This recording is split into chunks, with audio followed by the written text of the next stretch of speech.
He had always believed that life would settle into quiet routines, that after years of serving in the shadows, he could finally find peace in a small town. The streets were calm, the neighbors polite but distant, and the town itself had a way of hiding its troubles beneath layers of ordinary life. He liked it that way. Nobody asked questions about the past, and nobody needed to know the battles he had fought or the lives he had saved. To them, he was just another man who worked early, walked his dog in the mornings, and kept mostly to himself. His dog had been with him longer than anyone else in his life. A strong, intelligent, and loyal companion, it had been a presence through lonely nights and quiet days. The dog knew him in ways no human could, sensing moods, offering comfort, and sharing the silence that was so precious to him. People in the town often noticed the bond between them. They would see the two of them walking along the river at dawn, the man's hands steady, the dog alert, yet relaxed. The sight was ordinary, but to him it was the anchor that kept his world from drifting into chaos. He had moved to this town because he wanted to be ordinary. After years of missions that most people could not even imagine, after seeing life and death in ways that left scars on the soul, he longed for quiet. He wanted mornings without sirens, evenings without tension, and nights where sleep came naturally instead of in short, cautious bursts. But he also knew that peace was fragile. The world he had lived in did not simply disappear. The instincts, the vigilance, the understanding of danger, they never left him. They were part of who he was, woven into every movement, every glance, every decision.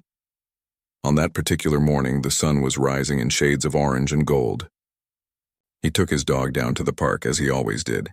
The air smelled of wet grass and distant wood smoke. Birds sang from the trees, oblivious to the worries of humans below. He let the dog run off leash in the small fenced area. The dog sprinted, rolled, and leaped with a joy that reminded him of childhood days he barely remembered. He laughed softly, a sound rare and treasured, as he watched the dog chase after a thrown stick and bring it back, eyes shining with trust and excitement. For a moment, it felt like life could stay like this forever. No wars, no threats, no sudden orders from unknown authorities. Just him, his dog, and the quiet hum of a town that felt safe. He bent down, ran his hand through the dog's fur, and whispered, "You're the best part of my life, you know that?" The dog nuzzled him in reply, tail wagging like it understood every word. He had grown used to the small pleasures of ordinary life. Grocery stores where clerks remembered his face, morning coffee at a little cafe where nobody asked too many questions, and the gentle nods of neighbors who accepted him without curiosity. It was simple, but it was enough. He didn't need fame or recognition. He didn't want the attention that came with his old life. Those days were behind him, buried under layers of memories that only he could carry. Even so, part of him remained vigilant. Every car passing by, every unusual noise, and every unexpected shadow drew a brief glance. It was not fear exactly, but awareness. Years of training and experience had taught him that danger could appear when least expected, and he carried that knowledge quietly, like a small weight in his chest. But today, nothing seemed threatening. The town moved at a gentle pace. People smiled, exchanged greetings, and went about their day. Everything was calm. Later, he returned home, letting the dog rest while he sat on the porch with a cup of tea. The breeze stirred the leaves and sunlight spilled across the wooden boards. He thought about his life and how different it had been just a few years ago. Missions in distant countries, operations that required precision and courage, and moments where a single decision could mean life or death. Those memories were always with him, even in quiet moments like this. He did not dwell on them, but they were there, forming the backbone of the person he had become. His neighbors often saw him tending his small garden or fixing a fence. They didn't know that every movement was steady, practiced, controlled. They didn't know that this calm exterior concealed someone who had faced challenges that most could not even imagine. He didn't tell stories of heroism or danger. He didn't need validation. What mattered to him now was simple: a peaceful life, his dog, and the ability to enjoy days without fear. That evening, as the sun began to dip behind the hills, he walked the dog along the quiet streets. The town had that magical light when day melts into night, casting long shadows and softening every sound. The dog trotted happily, occasionally stopping to sniff a tree or greet a neighbor. People waved and he waved back, a polite acknowledgement that required no words. For a moment he felt completely free, untethered from the past that had once dominated every hour of his life. But life, he knew, could change in an instant. He had seen it many times. One second everything could be calm, and the next everything could shatter. He had been trained for such moments, had survived them, and had come to respect the fragile balance between peace and chaos. And yet, as he walked home, he never imagined that the next day would test that balance in a way he could not have prepared for. Night fell, and he sat with the dog by the fireplace, the warmth soft against his skin. The dog rested its head on his lap, and he stroked its fur absent-mindedly. The quiet was comforting, almost sacred. He allowed himself a rare thought. Maybe life could be simple after all. Maybe he could grow old here, in this town that did not know who he had been or what he had done. He could enjoy the mornings, the walks, the small acts of care that gave life meaning. As sleep approached, he glanced at the dog and whispered a promise. "We'll be all right," he said. The dog blinked slowly, calm and trusting. There was no fear, no tension, only the bond that had carried them through years of solitude and hardship. He closed his eyes, allowing himself to rest, unaware that the following day would bring a shock unlike anything he had faced in his quiet life. In the early hours, a faint sound disturbed the calm. He did not recognize it immediately, but his instincts stirred. Years of training, of reading situations and understanding danger had not left him. He sat up slightly, listening. The dog's ears perked as well, sensing a change in the environment. Outside, the town was still mostly asleep, but there was movement, unexpected, unfamiliar. He didn't panic, but he was alert, a practiced calm replacing any lingering sleepiness. When the knock came at the door, it was polite, but firm. He did not answer immediately. Instead, he studied the situation, noting the number of people, their voices, and their approach. He could sense confusion, a lack of full understanding, and yet a readiness to act. The dog stayed close, alert but calm, sensing his focus. This was not a situation that required heroics, not yet, but it demanded attention. He moved carefully, opening the door just enough to speak through the crack. The voices on the other side were stern, professional, and somewhat tense. They spoke of complaints, reports, and concerns about a dog, about safety. At first, he thought it was an ordinary misunderstanding, one that could be resolved quickly with words. He explained calmly, detailing the dog's behavior, assuring them of its training and gentle nature. The voices hesitated, and he felt a flicker of relief. Perhaps it would end here, as all ordinary problems should. But the situation did not end there. The misunderstanding escalated in ways he could not control. He stayed calm, controlled, careful, but inside he felt a tension he had not felt in years. The dog, sensing the shift, moved closer to him, a silent plea for reassurance. He stroked its fur, whispering quietly, trying to maintain the peace. He knew that panic or anger would only make things worse. Every lesson from his past life, every mission, every difficult choice, had led to this simple principle: stay calm, think clearly, protect what matters. That night, after the visitors left, he sat in silence, reflecting. The calm life he had built, the quiet peace, had been interrupted. Not by war, not by enemy action, but by misunderstanding and fear. He looked at the dog, still alert but trusting, and felt the bond more deeply than ever. The world outside could be chaotic, unpredictable, and unfair, but here, in this moment, they had each other. That was enough. It had to be enough. He did not sleep well that night. The events replayed in his mind, not as panic, but as assessment. He considered what had happened, why it had happened, and how he could prevent such situations in the future. Every step, every action was carefully analyzed. He had faced death before, had faced loss and betrayal, and had survived. But this threat to the life he had built, the safety of his companion, was personal in a way that no mission ever had been. The morning sun rose again, gentle and golden. He took the dog for the usual walk, the streets quiet, the town unaware of the storm that had passed behind the closed doors. He smiled faintly at the ordinary sights, the neighbors, the birds, the soft rustle of leaves. But he knew that life would never be quite the same. The peace he cherished was fragile, and the world could intrude at any moment. Yet he also knew that whatever came, he had the strength, the discipline, and the patience to face it. He would protect what mattered most, and he would endure. And so the quiet life continued, but with an unspoken tension beneath it. The dog remained at his side, loyal and alert, a reminder of what mattered above all else.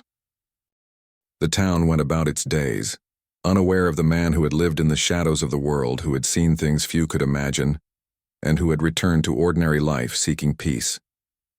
Peace was precious, fragile, and worth defending, and he would defend it no matter the cost. The next morning started like any other, with the soft light of dawn spilling across the small town. He rose early as always, letting the dogs stretch and move around before their walk. There was an unspoken weight in the air that he could feel but could not explain. Nothing had changed yet, but his instincts whispered that the calm life he had worked so hard to build was about to be tested. They walked down the familiar path along the river, the dog bounding ahead, sniffing every blade of grass. Chasing the occasional fluttering leaf, he followed quietly, enjoying the simplicity of the routine, the small comfort that the dog's joy brought him. But as they turned a corner near the edge of the park, the sound of voices reached him, loud, urgent, and unfamiliar. He froze, feeling a flicker of caution. The dog, sensing his tension, paused and looked back, ears perked, body tense. Two men in uniforms appeared around the bend. Their presence was professional but rushed, and the tone of their voices carried an edge of authority. They were carrying equipment, and from their gestures it was clear they had come with purpose. He took a step forward, raising a hand in greeting, trying to project calm. "Good morning," he said. "Is everything all right?" The men glanced at each other, and then one spoke, his voice tight with frustration. "We received reports about a dangerous dog in this area. We need to inspect and ensure safety." He nodded slowly, keeping his hands visible, and crouched slightly to show that neither he nor the dog posed a threat. "This is my dog. It's friendly, well-trained. I walk here every morning. Nothing has ever happened." The officers hesitated, eyes flicking to the dog. The dog, loyal and calm, sat obediently at his side. Yet the tension remained, a charge in the air that made him uneasy. He could feel the difference between ordinary people and those who acted without thinking, whose fear could turn dangerous. He had dealt with such situations before, though never under these quiet, sunlit conditions. "Step aside, sir," one of them said sharply. "We need to check the area, for everyone's safety." He shook his head gently. "There's nothing to check. This is a park. People walk here. The dog is with me. Please, I assure you." The words barely left his mouth before chaos began. One of the officers fumbled with his equipment, dropped a leash, and the dog reacted instinctively. It barked, startled by the sudden movement, and in that moment the tension snapped. The officer shouted. The dog barked again, and the situation spiraled out of control faster than anyone could respond. He moved forward instantly, placing himself between the dog and the officers. "Stop, calm down," he commanded, voice steady but firm. He knew how to de-escalate tension. He had done it countless times in the most dangerous circumstances imaginable. But in this moment, the fear and adrenaline of the officers made reason fragile. "Back off," one officer yelled, stepping toward the dog, hand raised.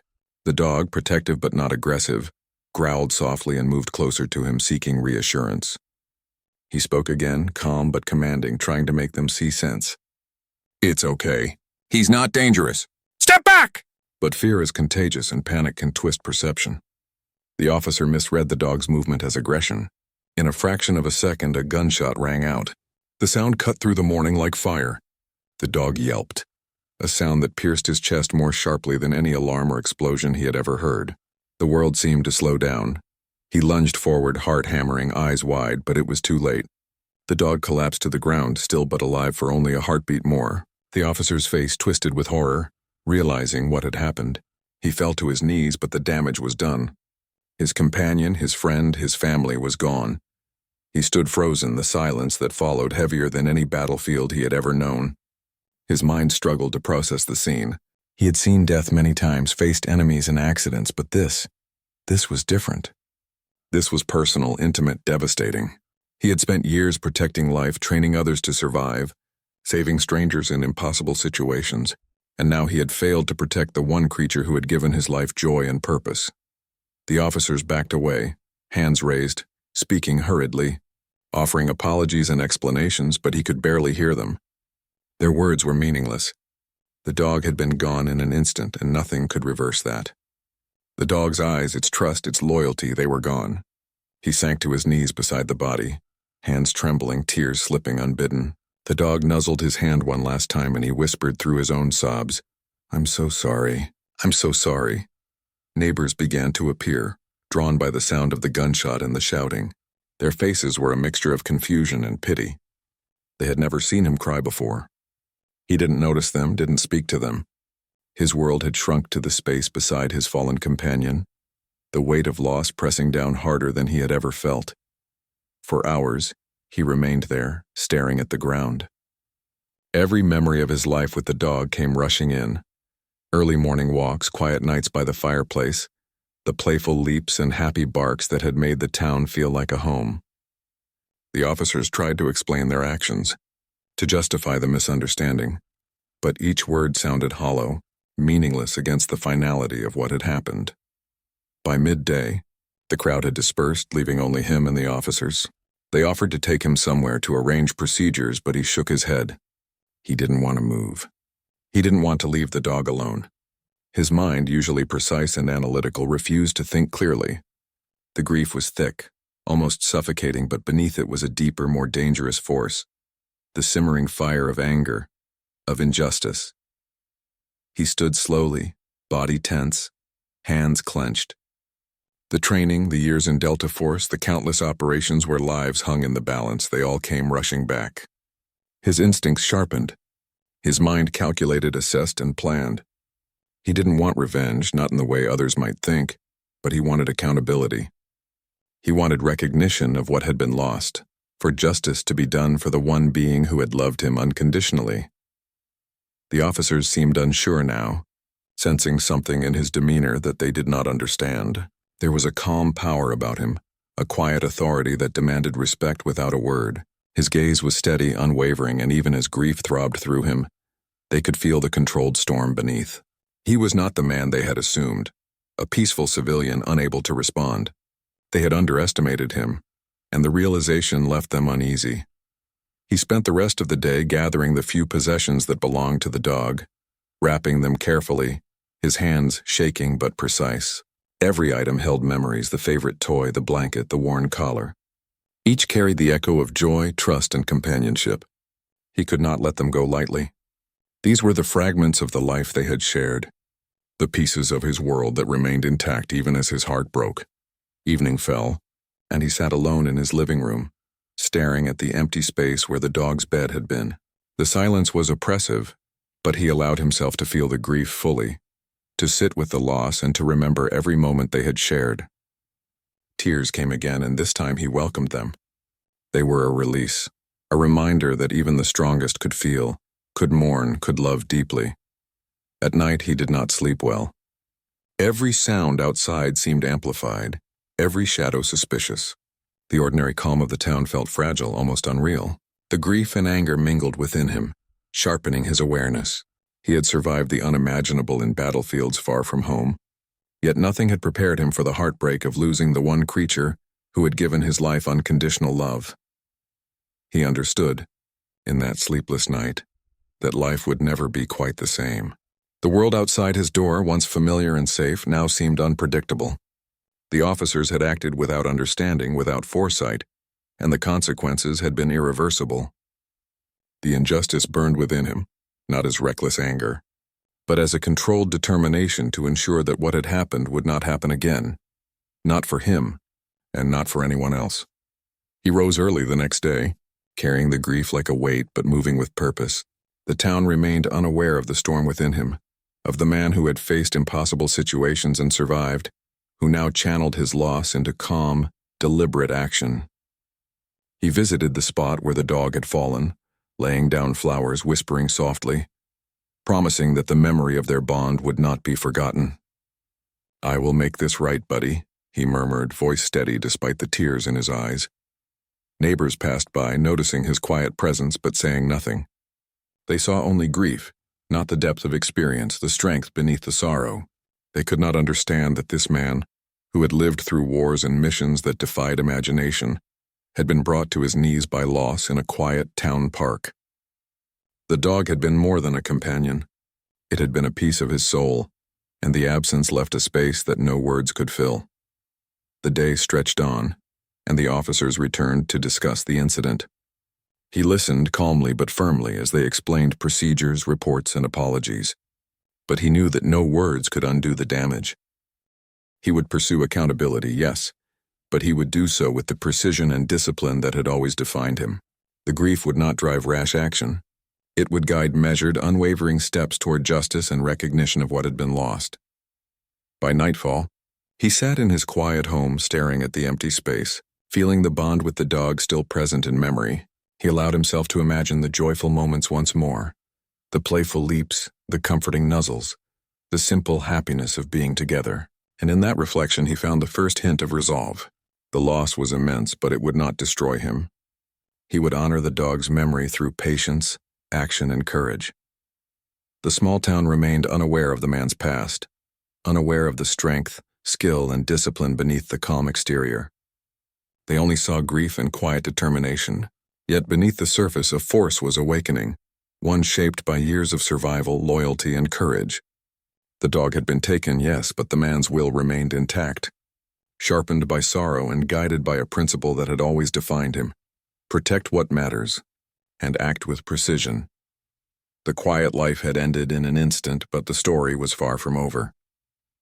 The bond with the dog, the grief, and the sense of injustice would guide the days ahead. And while the town slept peacefully, unaware of the storm brewing in their midst, he prepared to confront what had happened, not with chaos but with measured action, as any true leader would. The days that followed the tragedy felt heavy, almost unreal. He moved through them like a shadow of his usual self, carrying the grief in every step. The town seemed the same, quiet and familiar, yet everything felt different. The park, once a place of joy and laughter, now felt hollow. Even the gentle rustle of leaves reminded him of what he had lost.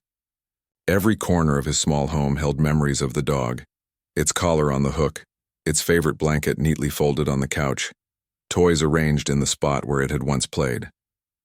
Each item was a reminder of unconditional love, a love that had been taken in an instant, leaving an ache he could not shake. He tried to maintain routines, to give structure to his grief.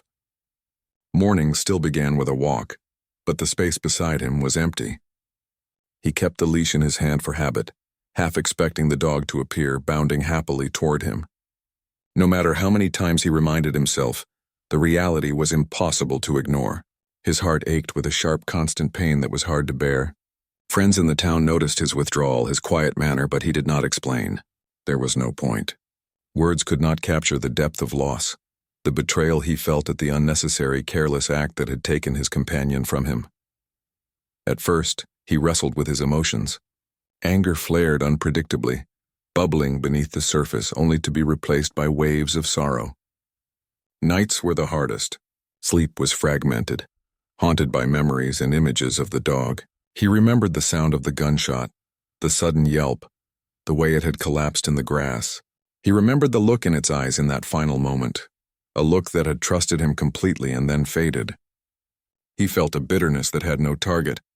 The officers had not intended this, they said, but intent mattered little to a heart in mourning.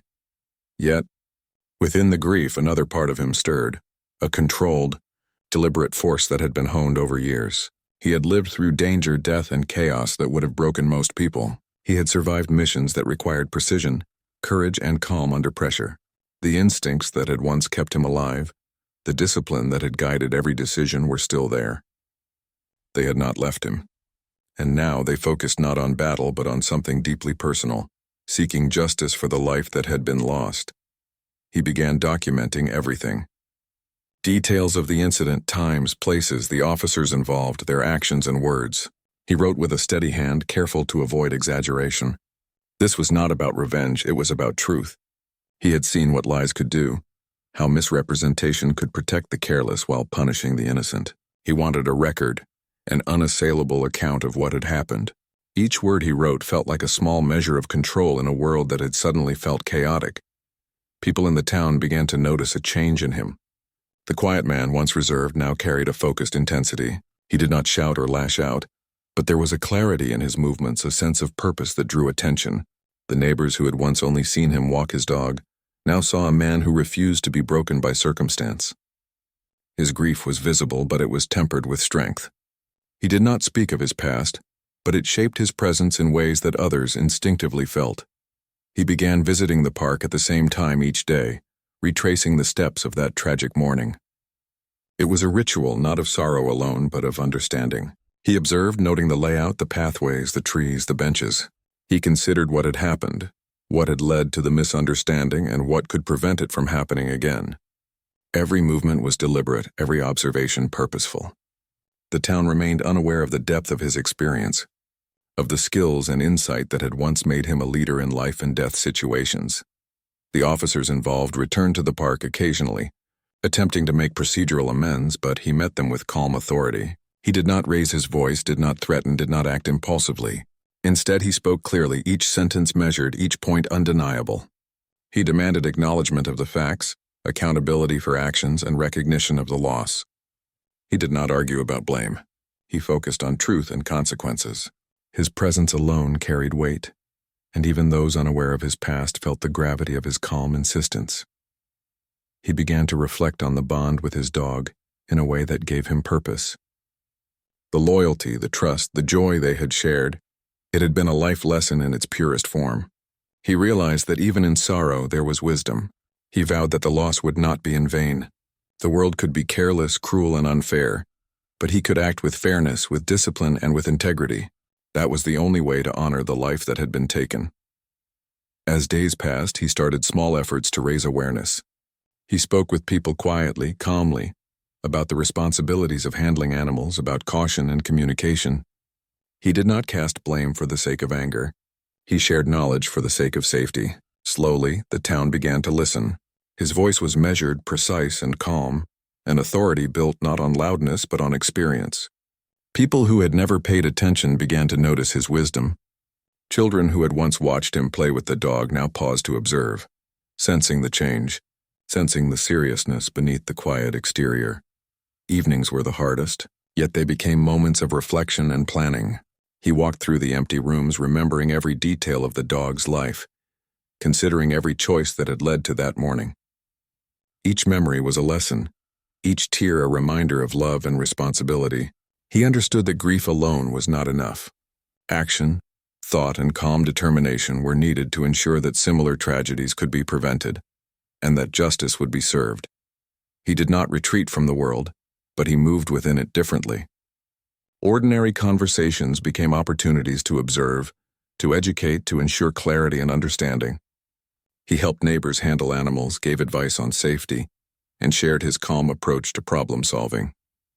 His presence became quietly influential.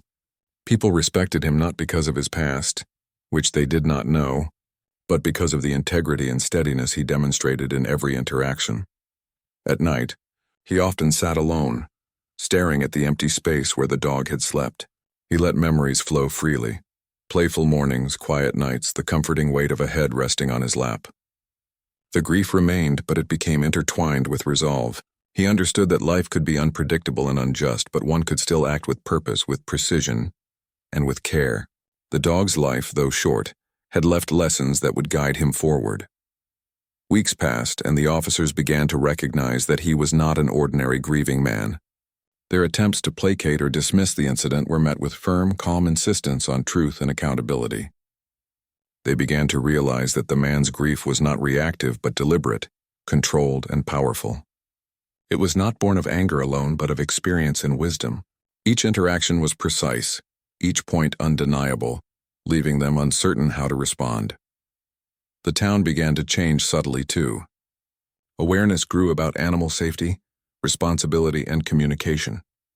People noticed a new attentiveness in themselves, a small but important shift that had been inspired by his calm and deliberate actions.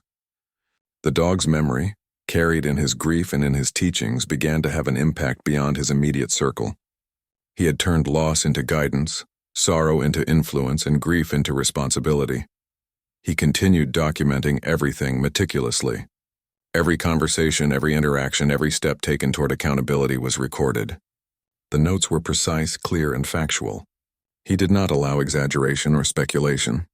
He knew the power of truth and the fragility of assumption. Each detail strengthened his position, ensured that his actions would be understood, and protected the integrity of the message he carried. At home, he found small ways to honor the dog's memory. He planted flowers along the pathway the dog had loved, arranged toys and keepsakes in memory, and allowed himself moments of quiet reflection.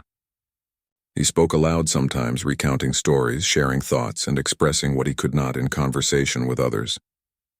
These rituals grounded him, kept him connected to the love he had lost, and reinforced the resolve that had begun to define his days. Even as grief lingered, he began to see a path forward. The loss had been profound, but it had awakened a clarity and purpose that was both humbling and empowering. He understood that life's unpredictability could not be controlled, but responses to it could. The dog's life, though taken too soon, had ignited within him a dedication to truth, justice, and responsibility that would guide all his actions going forward. He realized, in quiet moments, that strength was not always visible in power or force. Sometimes it was quiet, deliberate, patient, and unwavering. He embodied that strength now, not in battle, but in life, in grief, and in the pursuit of justice. He taught others without speaking of his past, influenced without claiming authority, and led without seeking recognition. In doing so, he honored the life that had been lost and reaffirmed the principles that had always guided him. The officers, the town, and even himself began to understand that this loss was more than a tragedy. It was a lesson in vigilance, responsibility, and the power of calm, deliberate action. Grief had transformed into wisdom, sorrow into determination, and loss into a guiding force. He had survived battlefields, missions, and danger. But this loss taught him that courage was not only about facing enemies, it was about confronting injustice. Grief and the unpredictable nature of life with unwavering integrity. The quiet home, once filled with playful energy, remained a place of reflection and purpose. He moved through each day with intention, grounded by the lessons of love and loss. The town, unaware of the full story, witnessed only the calm authority of a man who had endured more than they could imagine, yet chose to respond with patience, wisdom, and measured strength. And as the sun rose and set each day, he carried within him the memory of his loyal companion, a constant reminder that life, though fragile and unpredictable, could still be met with courage, clarity, and compassion. In the heart of grief, he found a renewed sense of direction, a quiet fire that would guide him through the challenges yet to come. The days after the tragedy passed slowly, each one carrying a weight that felt heavier than the one before. He moved through them with a quiet purpose, a controlled presence that drew attention without him trying. The town remained unaware of who he really was. They saw a man shaped by grief, disciplined, calm, and unwavering. They did not know that beneath the ordinary exterior lay a history of danger, leadership, and courage that few could even imagine. The loss of his dog had awakened more than sorrow. It had awakened his instincts, sharpened and focused, like a blade ready for precise action. He began observing the world around him with renewed attention. Every conversation, every gesture, every movement in the town was noted. He looked at people not with suspicion, but with awareness, a habit from years of training that had never left him. The ordinary streets, the quiet houses, the gentle sounds of daily life, all were part of a pattern he could read. The officers who had caused the loss were no longer just authority figures. They were part of a system, one that he realized could be careless, unthinking, and sometimes dangerous. He did not act impulsively. He never did. Everything he did now was deliberate, measured, precise. He began by learning everything he could about the incident. Reports, statements, procedures, they were all important. He read them carefully, noting inconsistencies, small details that others overlooked, and weaknesses in the system. His experience had taught him that knowledge was power, that understanding the situation fully allowed for control and effectiveness. And he was determined to use that knowledge responsibly, with the discipline that had defined his life. At the same time, he maintained his outward calm. Neighbors still saw only a quiet man walking through the streets, sometimes stopping to greet someone, sometimes pausing to enjoy a moment of nature.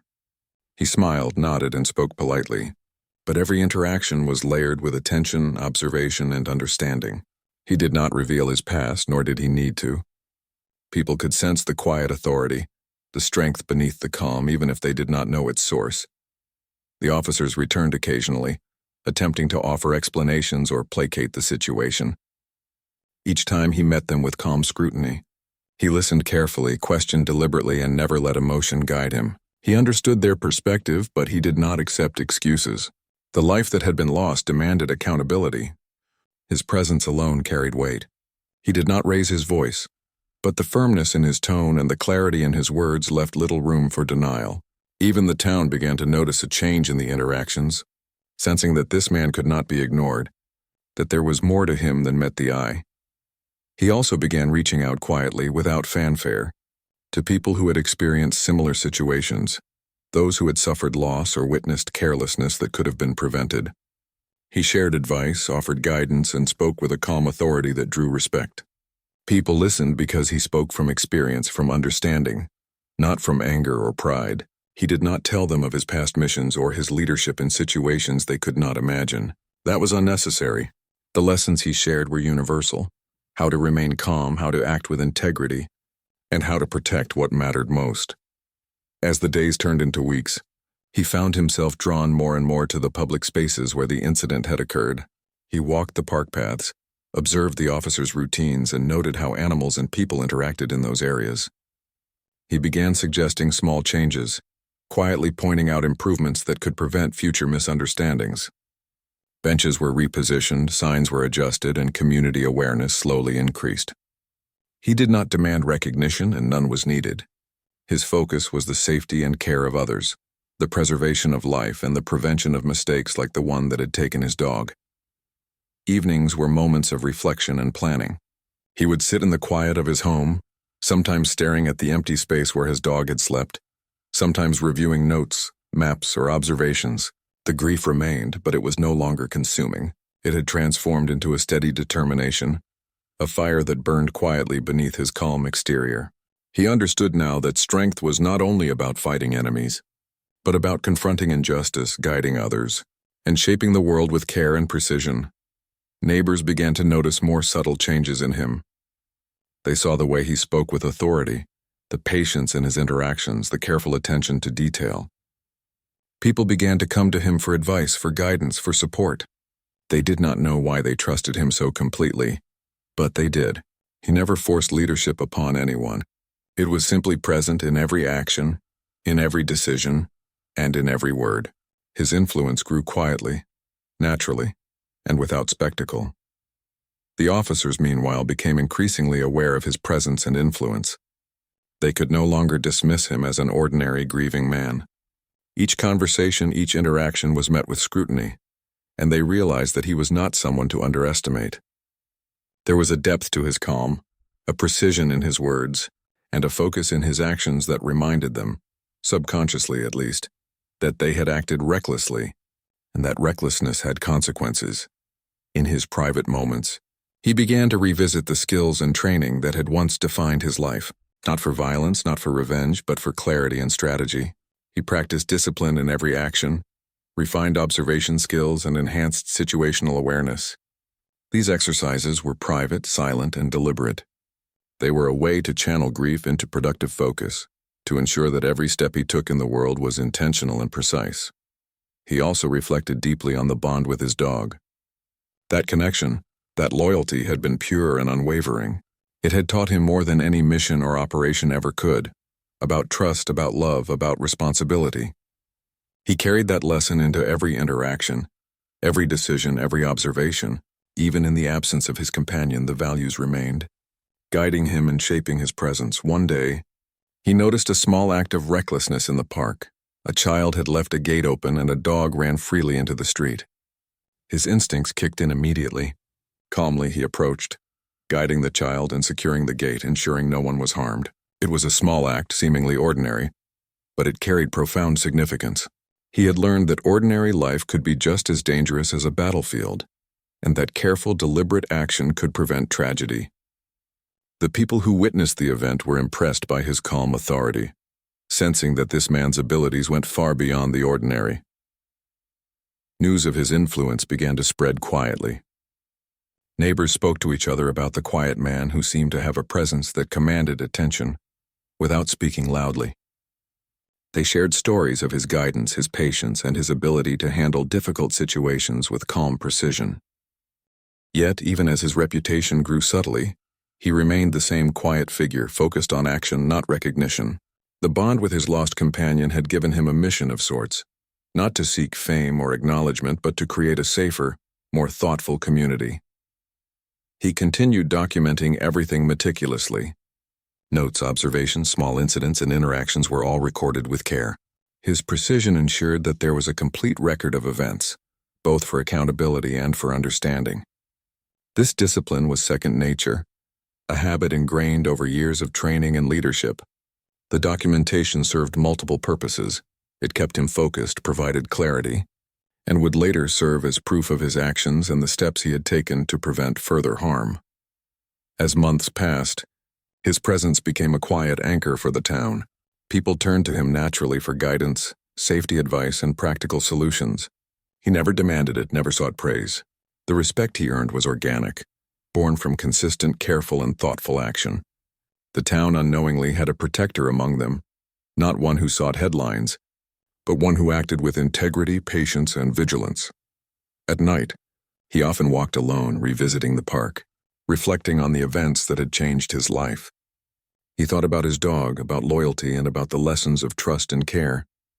Each reflection reinforced his commitment to discipline, focus, and thoughtful action.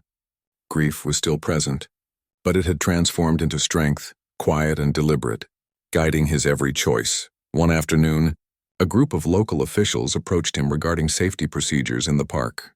They spoke politely, requesting suggestions for improvements. He listened, considered, and spoke calmly, detailing adjustments, precautions, and measures to prevent misunderstandings or accidents. His words carried weight, not because of authority, but because of clarity and insight. The officials, impressed by the depth of his understanding and the precision of his recommendations, implemented many of his suggestions without question. Evenings remained a time for private reflection. He would sit quietly, reviewing notes, walking through memories, and thinking about the lessons of the past months. The bond with his dog remained a guiding force, a reminder of love, loyalty, and responsibility. Each day he reinforced the idea that even in loss, one could find purpose, direction, and the opportunity to make a meaningful impact on the world. The officers who had caused the tragedy remained cautious. They were aware of his calm authority, of the way he observed, assessed, and acted with deliberate precision. They realized that their actions could no longer go unexamined, and that accountability was not optional when faced with someone of his experience and discipline. Their interactions became more careful, their decisions more deliberate, as they sensed the presence of a quiet but formidable mind. He continued to move through life with quiet determination. Each day was structured, purposeful, and deliberate. The town went about its ordinary routines, unaware of the subtle influence and guidance that shaped safety, awareness, and care within their community. He remained a quiet guardian, a man defined not by his past or his losses, but by the discipline, wisdom, and integrity that guided every action. As the seasons changed, he found a new rhythm. Grief, though still present, had transformed into a steady motivation. He acted with thoughtfulness, guided by the memory of his lost companion and the principles of loyalty, responsibility, and vigilance. Every interaction, every observation, every deliberate action reinforced the lessons learned from loss and ensured that life, though fragile, could be approached with care, clarity, and strength. The quiet life he had once sought had changed. It was no longer just a matter of peace and solitude. It was now a life of purpose, shaped by experience, refined by grief, and guided by the principles that had always defined him. The town, unaware of the full story, continued to benefit from his presence.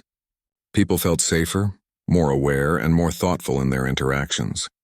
They did not know why, but they noticed the calm authority and steady guidance that seemed to radiate from the quiet man who had suffered loss, but refused to be broken. And through it all, he remained grounded, disciplined, and focused.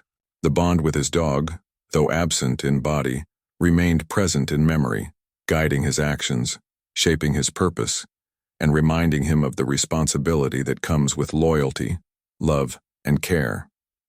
In the quiet moments of reflection, he understood that strength was not always measured in force, but in patience, wisdom, and deliberate action.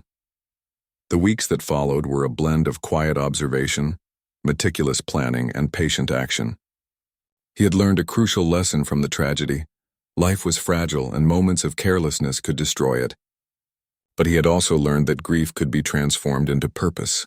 Every day he moved with intention, guided by the memory of his dog and the principles that had always defined him: discipline, clarity, and integrity. He began preparing for the moments when he would need to confront the officers and the system that had caused so much pain. He did not act impulsively. There was no room for rash decisions. Every move was deliberate, every word calculated. He revisited his notes constantly, reviewing timelines, statements, and observations. He considered every possible outcome, anticipating responses and ensuring that nothing was left to chance. This was not about revenge. It was about accountability and justice for a life that had been lost unnecessarily. Outside, the town went about its routines. People continued their quiet lives, unaware of the meticulous work happening in the background. To them, he remained the same calm, thoughtful man who had experienced loss but continued with patience and purpose. They noticed the subtle changes, the way the parks were safer, the way conversations about responsibility had increased, and the quiet influence he carried in the community. They did not know the full story, but they respected him all the same. One morning he returned to the park where the incident had occurred, the memory of that fateful day pressing heavily on him. He walked the path slowly, observing everything: the layout, the trees, the benches, and even the small cracks in the pavement. He analyzed every detail, imagining how things could have been different, how tragedy could have been prevented. The memory of the dog's trust and loyalty was vivid, almost palpable. He knelt in the grass where it had fallen and whispered softly, "I will make this right. I promise you that." The officers had begun to realize that his presence was more than mere grief. They noticed his calm authority, the precision in his words, and the way he moved through the world with purpose. Each meeting with them became an exercise in careful communication. He asked questions, pointed out inconsistencies, and demanded accountability without anger or accusation. The calmness of his voice, the steadiness of his gaze, and the clarity of his reasoning left little room for argument. They began to understand that this was not someone who could be ignored or dismissed. He also sought support quietly, speaking to those who understood the importance of accountability. Legal advice was sought, procedures were followed meticulously, and records were kept with precision. Every step was documented, every detail noted. He knew that careful preparation was more powerful than anger. Justice, when executed with clarity and discipline, had far more impact than impulsive actions could ever achieve. The town itself began to respond to his influence. People became more careful with animals, more thoughtful in their actions, and more aware of responsibility. What had started as a personal tragedy began to ripple outward, creating a culture of care and caution. His dog's memory was honored in small, meaningful ways: a bench placed near the spot it had loved, a small plaque reminding people of responsibility and kindness, and quiet moments of reflection from those who had witnessed the loss. Despite all of this, the grief never fully left him. He continued to feel the absence of his companion in every quiet moment, every empty corner of his home, and every silent evening. But grief was no longer paralyzing. It had become a driving force, a source of motivation that guided his actions and sharpened his focus. He allowed himself to feel it fully, acknowledging the depth of his love and loss, but he did not let it control him. Then, one day, a breakthrough occurred. The officers involved, confronted with undeniable evidence and careful documentation, began to respond differently. They no longer approached him with defensiveness or hesitation. They listened, acknowledged their mistakes, and began to take steps to prevent similar tragedies in the future. The system, often careless and bureaucratic, started to shift under the weight of truth and clear reasoning. He remained calm throughout, guiding the process with patience and precision, ensuring that accountability was achieved without unnecessary conflict. The town slowly began to recognize the impact of his work. People noticed the changes in the park, the awareness in the community, and the careful handling of situations involving animals and safety. They did not know the full story, but they felt the influence of someone who acted with clarity, integrity, and care. His presence became a quiet reassurance that order and responsibility mattered, and that one individual's efforts could shape the community for the better.